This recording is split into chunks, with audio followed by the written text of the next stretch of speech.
want to talk about the Werewolf Den in Curse of Strahd because it's one of the most boring parts of the module that I think has a lot of untapped potential today on Flute Salute. It just seems like werewolves, there's so many of them, there's some good NPCs within the Werewolf Den, and most of them are not really realized or hashed out very much. Their interactions with Mother Night, their shrine, the way that they are having internal conflicts and politics going on, disagreements, their relationship to Barovia and Strahd in general. I think it's just a lot of untapped potential that the book gives you a lot of room to build on, but it doesn't give you enough, I think, to easily make the Werewolf Den part of the adventure. I say that because there's not really a lot of plot hooks that drive the characters there unless they draw a card from Madame Ava that puts them there specifically. I will say I'm a fan of homebrewing as little as possible, but sometimes just hashing out NPC details and giving a little bit more backstory is barely even homebrewing, and you still keep the module very much intact so you don't lose track of what's going on. So my ideas here are more to enrich what's already there and less like reinvent the wheel. My first point is talking about the origin of werewolf lycanthropy in Barovia. We already have the lycanthropes of the Mardikovs at the winery, and they have their own origins, which you can kind of explore, and that's a different story. But where do the werewolves come from? I thought it would be interesting if the werewolves have not been in Barovia for a super long time. Maybe Kirill, Bianca, Emil, and Zuleika, which are arguably the four most prominent werewolves. But what if they were like an adventuring party that Strahd actually brought to Barovia, and they ended up losing hope that they could ever escape, and they realized their souls were trapped and they had been doomed a horrible death because of being brought to Barovia. It would be interesting if they were defeated by Morgantha, and Morgantha made a deal with them to worship Mother Night, and then they were brought to Baba Lysaga, who put a curse on them to give them lycanthropy. This would give them longevity of life, and it also eventually leads to Strahd seeing them as tools where he actually lets them leave Barovia through the mists to go do his errands and go hunt. This would be a blessing to anyone who feels trapped in Barovia to be able to leave for a time. So Kirill and the game have committed to being hunters instead of being hunted. They were terrified that Strahd was always hunting them and they were going to die, so they've chosen to become hunters instead. I think this would amuse Strahd, that they would cling to a curse in order to try to escape him and overcome him, but they still could not defeat him. So he allows them to live, and they end up more or less working for him. Not directly, but they definitely respect him as the sovereign of the land, and he's the one that lets them leave Barovia, so naturally that's what they're going to do. But what if they could build up enough forces to go against Strahd? This could be part of their deal with Baba Lysaga, where they have this shrine, and they bring things from outside of the lands to this shrine. For the sake of mechanics, I would treat Kirill, Bianca, Emil, and Zuleika as if they were natural-born lycanthropes. They clearly aren't, but I think that makes sense to treat them that way. That way they can't be cured of lycanthropy by a remove curse spell like others that they've turned.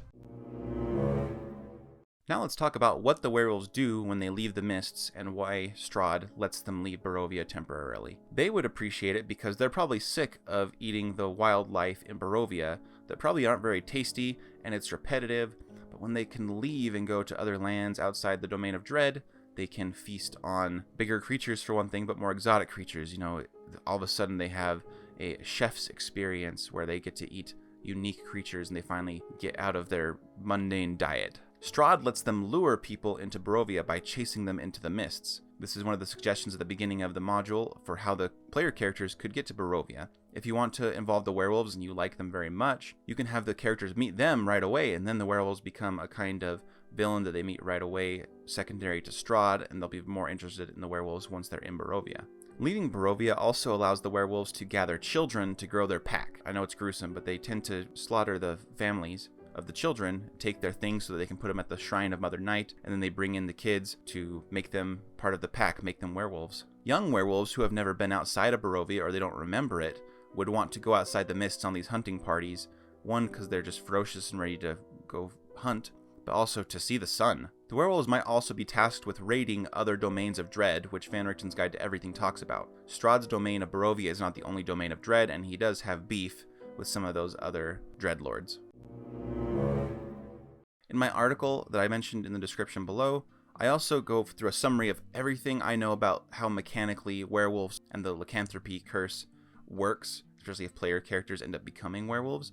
So that'll be a good summary for you. I'll put it up on the screen, but you might want to bookmark the article so that you can go back to it later. I recommend that you also narrate werewolf transformations, unless your players really don't enjoy those like gory details and that body horror, that sort of thing. I've done some research on what makes the werewolf such a compelling horror monster in movies, and part of it is how gruesome their transformations are, and I've seen some really bad werewolf transformations in movies, especially the CGI ones that just kind of happen instantly. I'll give you a gore warning here. You might want to skip ahead like a minute. It's the slow burn transformations with the details that really create horror. You know, eyeballs bulge and pop out, and they're replaced by lupine eyes of a wolf. Bones snap like the sound of hundreds of famished children biting at unripened apples. Teeth fall to the ground like icicles shaken from a tree's limb, replaced by sharp daggers emerging from bleeding purple gums. Jawbones break with an audible snap like thick pine branches in a windstorm. Long, coarse hair slowly extends as it violates the skin. Knees hyperextend and snap as they reverse to a wolf-like frame. Pink flesh extends and stretches from the ends of fingers and toes with brief spurts of blood. Nails elongate and sharpen to razor-sharp claws. Humanoid cries of pain shift into gurgling growls and howls as they choke on their own tongue. Along that same line, I recommend if you have a druid in the party who does wild shape or someone who casts polymorph, that you similarly describe it as a gruesome transformation. I was kind of inspired by the concept of the blood eagle, which I learned about from Skyrim, but it was supposedly a way that Vikings would execute people in a very horrific way. You can look it up if you want to know more about that. One of the descriptions I used for one of the druids that I ran the game for when they transformed into something avian was, I described the flesh melting away and the bones becoming hollow as bone dust sprayed into the air, like a carpenter's saw blowing sawdust aside, and the rib cage violently jaunting from the back and then reforming into an avian one of the wings, and the ribcage violently jaunting from the back and reforming into an avian ribcage and then sprouting wings. My players actually paused and said the descriptions were very horrible and it made them not want to transform anymore, but like in a good way, because they were really impressed and they liked the horror of it. Let's get into the werewolf politics now, where they are growing the pack. The heart of the conflict between Emil and Kirill in the module is that Kirill only wants strong pack members, so he does this fight where he has children fight in an arena to the death, and then whichever one survives, they make a werewolf and become part of the pack. His point of view is quality over quantity. Emil, though, wants quantity over quality. He thinks they should turn all the kids. It could be seen that he just doesn't want to have kids kill each other, but maybe that's not his main thing. Maybe he wants to build an army that can go against Strahd, and then they can either free themselves from the domain of Dread, or they can make a new Dreadlord, maybe Emil himself. So really, neither of them should seem benevolent, but the players might think one is advantageous for them over the other, or maybe they just want kids to stop being killed in their arena. And in my experience, the players will want to remove the curse from the children if they get the chance to. Additionally, you'll see that Emil is imprisoned in Castle Ravenloft. This is because of his disagreement with Kirill, and Kirill went to Strahd to appeal and get Emil imprisoned. Now, there's going to be two schools of thought on this. Like Zuleka, Emil's mate, will be on Emil's side. She will see Kirill as a coward who went to Strahd and chose to get Emil imprisoned instead of dealing with it himself. Kirill is weak, he's a coward. But Kirill and Bianca will see it as Kirill being a good leader and ending the dispute without bloodshed and with prudence. If Kirill is a coward, then it will be said that he appealed to Strahd to get out of a fight with Emil. But if Kirill is considered prudent, it may be seen that he didn't want to kill his friend Emil, and he's a good leader, So there's going to be different points of view on it, but really both of the men, these werewolves, are evil. But they have motives behind it. Kirill's trying to make the most of their life here in Barovia, and he wants to lead the pack to be strong. Maybe he wants to go against Strahd too if the pack becomes strong enough, but he needs a strong pack, not a large pack. After all, stragglers can be a liability, whereas Emil may have that same desire, but he wants the large pack to just overwhelm Strahd. Whichever approach you think is the truth doesn't matter. It really matters how others are interpreting it. So as the player characters interact with these NPCs, they're going to see these two schools of thought, and they're going to have to try to draw their own conclusions and see if they want to join a side or just avoid conflict with the werewolves altogether. In my article, I also have some suggestions for dialogue that you could have with some of these NPCs, like Zuleka, Emil. In my article, I have some suggestions for some dialogue from some of these top dogs, these werewolves, that you could use with the player characters in certain situations. Here's an example of something Kirill might say to the party in order to get them on his side. Emil would have torn this pack apart. He didn't know his place. Lord Strahd von Zarovich is the lord of this land as the champion of Mother Night. I had to do something, and Strahd is a wise lord. See to it that you learn your place as well while you travel in his lands. We are worms in Mother Night's dirt, and Strahd is the gardener. This is a mild callback to Strahd's letter that can be discovered in the Durst's Manor in Death House, where Strahd says that everyone is worms in his dirt. But Kirill changes that a little bit to say it's Mother Night's dirt, and Strahd is Mother Night's champion, and Strahd is the gardener, instead of the perspective that Strahd is the owner of it all, and he is Lord. Perceptive players who have read the letter may recognize Strahd's rhetoric here and see that Kirill has been fed that line as well. Now here's a big question. Can werewolves harm other lycanthropes? They are immune to slashing, bludgeoning, and piercing damage from non-magical attacks. Their own attacks are those damage types, but nothing in their stat block says that their attacks are magical. I personally think it's silly to treat werewolves as unable to harm each other, but I have seen it run where that's part of the conflict, is that they can't really tear each other apart because they're immune to each other's attacks. That's why they might have to appeal to Strahd to get things done. They might fear Strahd's sword Longtooth because it's a sword that they know can kill them. You should decide if you want the lycanthropes to be immune to each other or to be able to hurt each other.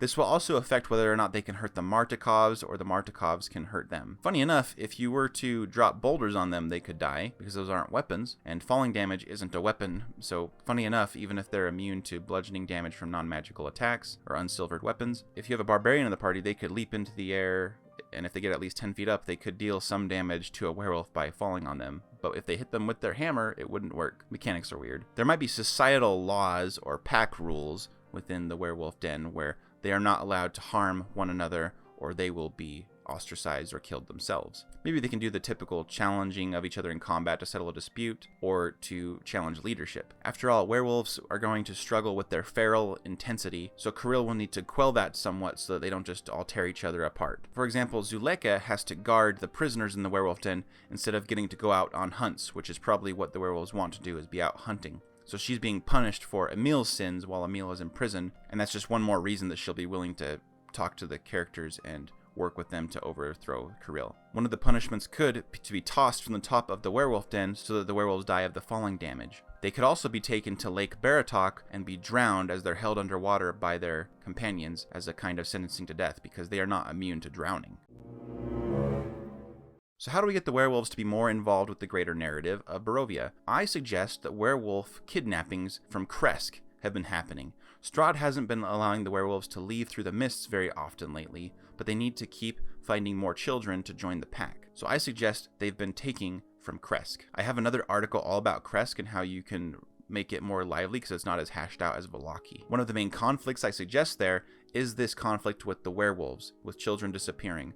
Werewolves come over the walls secretly. They might even appear to be people, and then they change werewolf form when they take a kid so they can get over the wall again. I recommend that when children gain lycanthropy that their minds become wiped entirely, or at least blurred in their memories, so they might not even remember their parents or where they came from, and it makes it easier for them to become good werewolf soldiers that just are driven by their ferocity and they don't really remember what it was like to be human. Maybe this is one reason the werewolves go for children. Maybe adults would keep all those memories, but because of the nature of children and their growth and the way children often don't remember many things from their youth, gaining lycanthropy really blurs their memories. They lose who they are more easily, so they make good little werewolf cubs. On that note though, I also believe it would be a vital detail to make the pool of Kresk, which can usually have some healing properties, make it able to cure lycanthropy from anyone who's not a pure-born lycanthrope. So like I said earlier, I wouldn't allow Emil and Kirill and them to be cleansed by the pool. Treat them as if they are original werewolves that are born that way. It's not a curse that they can have removed. But the children,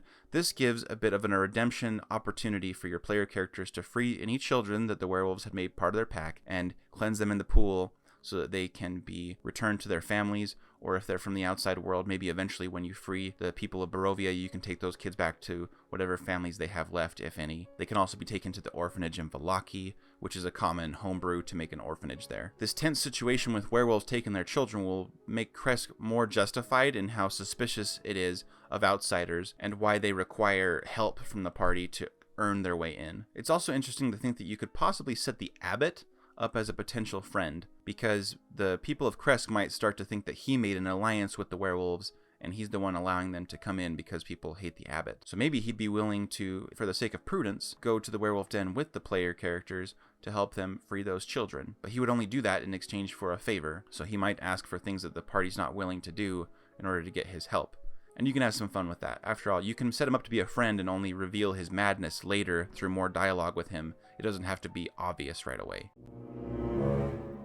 I mentioned hunting earlier, and so let's talk about hunting for food in Barovia when it comes to werewolves or anybody. The land is overrun with dire wolves that serve Strahd. Consider for yourself, is it kind of an otherworldly thing where these wolves exist, and do they even need to hunt, or they just kind of exist and apparate, become part of the land as part of Strahd's will and presence? It's said that the people in Vallaki, like the hunters that exist there, will actually hunt wolves, and people eat wolves a lot, which implies that it's really hard to find things like deer.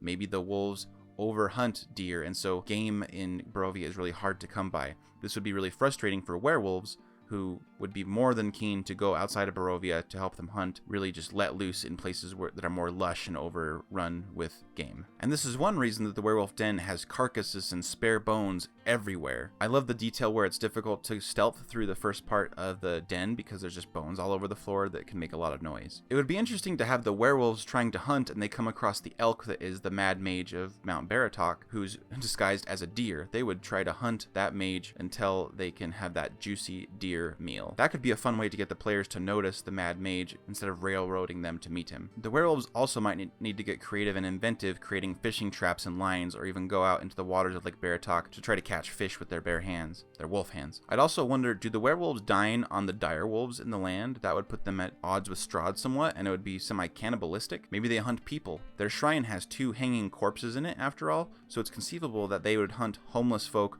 or people who have been ostracized from Vallaki, cast out and they have no home. There could be a ticking clock before the werewolves find those sorts of people. Werewolves might even have sentries that are around Vallaki looking for people who are out on their own so that they can be taken. But they probably would have the Vistani be exempt from that because of Strahd's rules. The disappearance of Arabelle could put the Vistani at odds. Maybe they wonder if she was taken by werewolves. They violated Strahd's rules, and that could be another way that the player characters learned about werewolves. Maybe they go to look for Arabelle at the werewolf den and totally miss the detail of the lake. Lastly, werewolves might settle for Strahd zombies, the zombies that roam the land of people Strahd has killed and made into undead walking shambles. This would be the bottom of the barrel for the werewolves, eating rotten, decayed flesh, but maybe that's something they would have to settle for.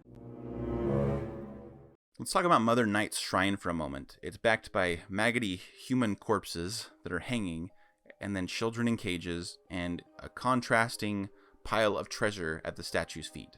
The party could potentially meet Zuleka here at this shrine. She's kneeled in supplication, beseeching Mother Night to influence Strahd to release Emil. After all, they believe that Mother Night is the one really pulling the strings in Barovia, at least if you're going with the angle I'm proposing. And then she sees the players as an answer to her prayers. I believe the shrine is the most interesting location in the den, and you should really read the details there and decide how Zuleka will behave and interact with the players depending on how they approach and interact with her. One detail with the shrine is one of the party player characters could be on a quest to find a missing loved one who they find out was brought to Barovia, perhaps by werewolves. Then they get here and their loved one could be in one of these cages if they're lucky, or one of the hanging corpses if they are not. If they're not here, maybe their belongings are discovered at the shrine. Oh, this belongs to my beloved.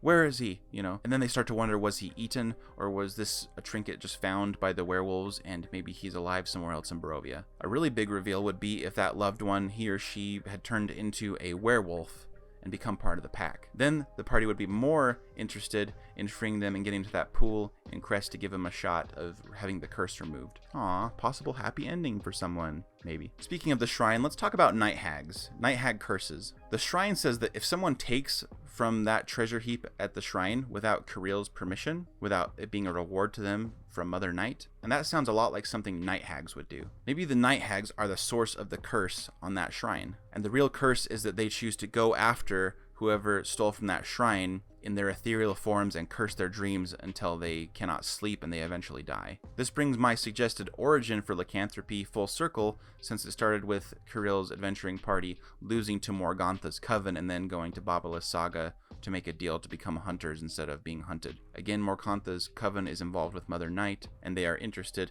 in this shrine. It's something they maintain and they like to do curses. If a character is plagued in this sort of way by this curse, by the night hags, but they don't know it's the night hags doing it, Morgantha might find them and offer them a cure through a ritual that involves items she desires and needs them to obtain for her. Perhaps one of the fortunes of Ravenloft that the players need so they can fight Strahd will be one of the items that Morgantha says she needs, so the players will decide how important is it to get rid of this curse. Should we really give up this item to this Morgantha person? She'll start trying to corrupt them, just like she did the now werewolves of Barovia, because that's what the Night Hags enjoy. To make it clear that a curse is probably going to happen when a player steals from that shrine, describe how the head of the shrine, the statue, almost seems like it's suddenly staring at them disapprovingly, and this will let them know there's some bad juju afoot. What happens if someone prays at the shrine? What if the player characters decide to entreat Mother Night for help as well? Maybe Strahd, impersonating some motherly figure,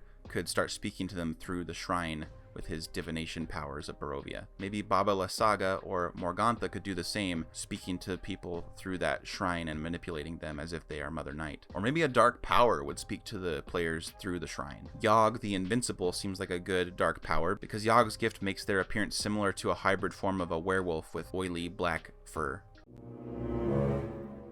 How would you roleplay someone being a follower of Mother Night? They may do and say certain things. They gather valuable items to place at the shrine. They believe it brings good fortune to do so. This contrasts with the Mardikovs, since they are were-raven lycanthropes who similarly like shiny things, but werewolves will have a different reason for gathering up shiny things, and it is for this shrine. Followers of Mother Night will probably mention her in their little quips. Mother Night demands it. If it is Mother Night's will, so be it. Stuff like that. They will include her in their rhetoric. They may also make ambiguous statements like, darkness guides me when I cannot see. You cast a long shadow, to imply that they distrust someone. Players who wear emblems or symbols of other deities may be mocked by the werewolves and the followers of Mother Night. You walk blindly in Barovia. There is only one god here. In the Werewolf Den, or sometimes referred to Wolf Run, the area around the Werewolf Den that is their territory, you might find symbols carved into trees to mark the correct path to the den, and they are symbols of Mother Night. A successful religion check might reveal this to the players so that they can see that Mother Night is involved with the werewolves somehow. Or they might not know it's werewolf territory. Specifically, maybe they've stumbled in there and they think they're going to be running into some witches or something like that because of all the markings Blair Witch style. One detail I used in one of my Curse of Strahd games is that the werewolves were able to get their hands on the bones of Saint Andral, and Kirill was able to chew the marrow of them, and it made him a kind of super werewolf. Now, in Van Richten's Guide to Ravenloft, there is a creature called the Loup-Garou, which is like a super werewolf. Exactly that. I highly recommend trying it, but it is a CR13 werewolf now. If Kirill were to become that, plus have the pack at his back, he would be truly terrifying. But that might embolden him to suddenly go against Strahd. Maybe he loses himself in ferocity with the new power he's found and he can't control himself. I think it's a fun detail to throw in there that the bones of St. Andral could make a super werewolf, so if you think that would fit in with your narrative or that could somehow come about, then do it. For me, it was because the abbot learned about those bones and the players had fought the abbot, but he flew away in retreat. So he tried to use the werewolves to go against the players, and so he offered them the bones of St. Andral, and he set up a trap at the church in Vallaki after knocking out Father Lucian. It was quite the web that was going on, and it was honestly a lot of fun, and it really involved the werewolves in a new way, and with the abbot, I really enjoyed that. Werewolves also might be involved in bounty hunting, because maybe the player characters get on Strahd's bad side, or Strahd just wants to see if the werewolves can defeat the player characters, so they might be told that if they go take out the player characters, that one, they'll be able to eat them, but also they have nice items on them that can be used for Mother Night, and their reward for killing the player characters will also be to go through the mists and hunt outside Barovia for a time. The same could be true for Rudolf Van Richten that Strahd very much wants to find. If the werewolves find him first, great, and this can lead to some encounters. The werewolves might try to set up an ambush on the road if they know the player characters are coming down the Svalich road. When the characters go to the tower that Van Richten sometimes is held up in and puts his things, or maybe Esmeralda's there at the time, the werewolves might try to cut them off so that they're stuck on the island and wait for them to come out, and then the players have a chance to notice that werewolves are waiting for them, but they might just see people. They don't necessarily know that they're werewolves, and so they might try to escape by some other means. My player characters in this case chose to do water breathing and to try to escape underwater, and they took the long route through the lake so that they could come out the other side and escape the trap that the werewolves were setting up for them. It also stands to reason that there might be some spies in Vallaki, people who are actually werewolves. They would try not to make it obvious that they are werewolves, obviously, because they're trying to be spies. They might be sent there to scout out an orphanage by Kirill to try to find more children to bring into the pack. since they haven't been able to travel outside the mists very much. So who are you going to make werewolves in Vallaki? You could just make up a new NPC, but one pair that already makes sense are the hunters and guides Soldar and Yevgeny. You can find out more about them on page 100. They're a dour duo who are willing to be guides to people in Barovia and take them to different places. And it makes sense that they are hunters because they are werewolves and they need to go out and hunt once in a while. You could develop their backstories and how they became werewolves and how they were chosen to go into Vallaki and how they were able to gain the trust of people in Vallaki. And they make it sound like they really respect the Burgomaster, so he was happy to have them in, build him up so that he likes them more, something like that. Or maybe they always lived in Vallaki and during their hunts they became werewolves and then they were forced to go back and be spies. It would be interesting to have them be spies because the player characters might get them as guides, and they might learn a lot about the player characters that then they could pass on to Kirill, and through that you could really try to set up the werewolves to be big villains in your campaign and get them involved in a more interesting way than the module gives you to work with. Those are some of my favorite ideas to make the werewolf den more exciting and the NPCs more rich there. Which of my ideas did you like the most? Please let me know in the comments. Do you have any more ideas that you think would be fun? Did the werewolves do anything interesting in your campaign that would be fun to talk about? I genuinely want to hear about it. I have a few other Curse of Strahd videos and articles, so feel free to go check those out by searching on the channel or on flutesloot.com. And I hope you'll go give lycanthropy to that like button and subscription button so that you can see me in future videos and we can keep interacting together on YouTube. My wife Opal has a video all about lycanthropes as well. She's a delightful person and she's got a very different style to me. So between the two of us, I think you'll really like our videos. Go check out her lycanthrope video. I hope everyone has a good adventure this weekend and I'll see you in the next video. Bye.